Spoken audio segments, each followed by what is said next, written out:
So my name is Meryl McMaster, and I am Plains Cree and a member of the Siksika First Nations. And I am from and currently based in Ottawa, Ontario. And I predominantly work in photography, but in the last several years I've started to incorporate other artistic media into how I build and express my ideas. So my work kind of now transforms into photography as the end kind of result, but within the images I create and make all the props or kind of sculptural garments or elements within the images, along with kind of performance and a lot of self-reflection kind of within the ideas.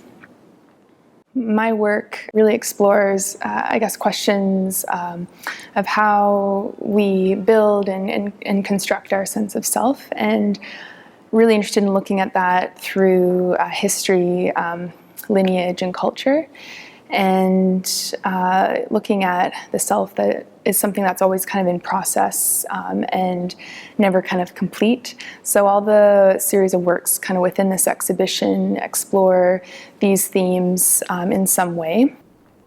Ancestral really was kind of an experimentation of turning the camera onto myself and my father in the studio, and also starting to examine an aspect of my own Indigenous ancestry. So what I did is I collected various images, historical photographs and paintings from late 19th century from the photographers Edward Curtis and Will Soule and the painter George Catlin.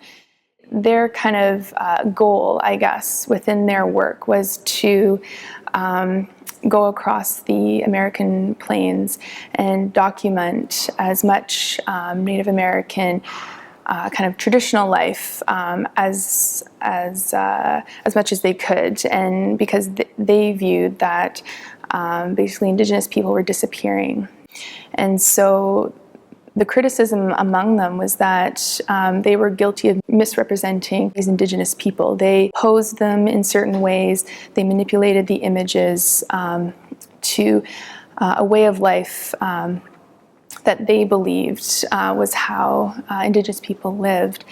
And so they kind of created these stereotypes and again, misrepresentations. And so I was interested in looking at these images and in a sense, reclaiming the voices of my Indigenous ancestors out of these images. So what I did was that I scanned a large body of all these images, and in the studio, myself and my father, I painted our faces and our torso white, and then I digitally projected the images onto our bodies.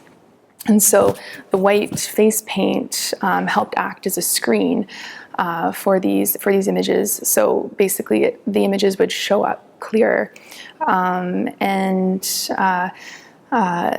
So there's no Photoshop used within these images. They were all, in a sense, layered in real time and space in the studio.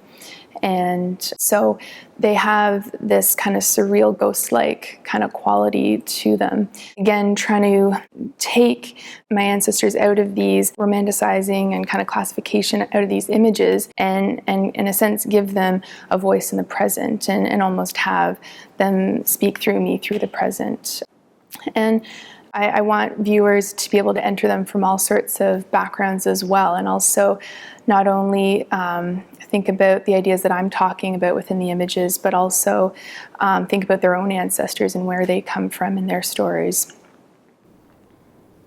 The second body of work, In Between Worlds, is a body of work, again, that kind of looks at my bicultural identity. So I have Plains Cree heritage, and I also have British and Dutch heritage. So this body of work was really looking at this feeling that I have of kind of being betwixt these two really opposing histories, and how do I come to understand myself between again, these very challenging kind of paths. And so, within the images, they're these dreamlike images. So again, to have the viewer kind of lost within, to get lost within the thoughts within the images. But then I use a lot of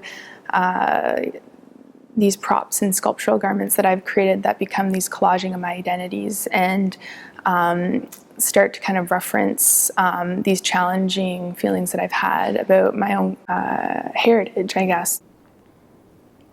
So performance over the years has definitely taken a role within my work.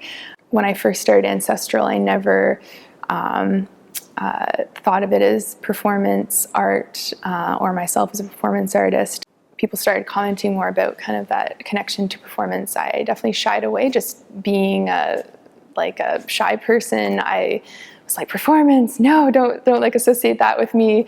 I'm not a performer. But now I definitely see it playing a role, because it definitely is, in a sense, a performance. In a sense, in front of the camera, I do have to work myself up to kind of being, I guess, this kind of character. Like, it's me, but it's also an imaginary me. It's kind of my dreams and thoughts, but kind of in obviously a very different reality. So some images, not all, but some of them have this kind of cinematic kind of quality to them, where they might have been a still out of a film. For me, I like to kind of see it as, kind of a still out of your dream or a memory, like it's kind of a flash moment. And yeah, I mean, I see performance within the work as one element, not embodying like my whole practice, basically. Wanderings is my newest body of work, and it really looks at the themes of kind of like wandering into the unknown, and also kind of when you wander, you have a chance to really, again, it kind of examine the self, and so it looks at kind of the limitations, but also the possibilities of the self within this body of work, and within all the images, there's this red thread, or the color red, that is shown up within all the images within this work.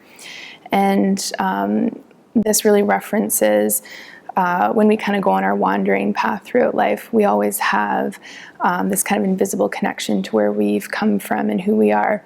And we carry this with us wherever we are in the world or within life. And in some way, it kind of informs our wandering path, and in good ways and in bad ways, I guess.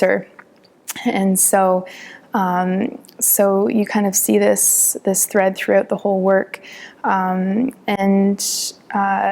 there's also a lot of birds that kind of show up throughout the images that reference, I guess, for me, a lot of my kind of childhood thoughts about kind of daydreaming and looking to the sky and having that feeling of when you're a kid, there's kind of boundless kind of possibilities in life. And so birds or sky kind of shows up a lot within the images as this reminder and this kind of childlike reference to being free.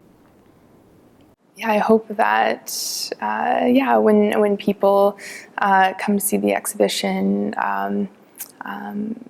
they kind of leave, what they kind of came into the gallery with, and kind of leave it at the door, and just kind of have an imaginary mind, and kind of just kind of get lost within the works, and hopefully kind of have create their own storylines within the images, and kind of have introspective thoughts of their own, and think about who they are, and where they've come from, and where they may be going. So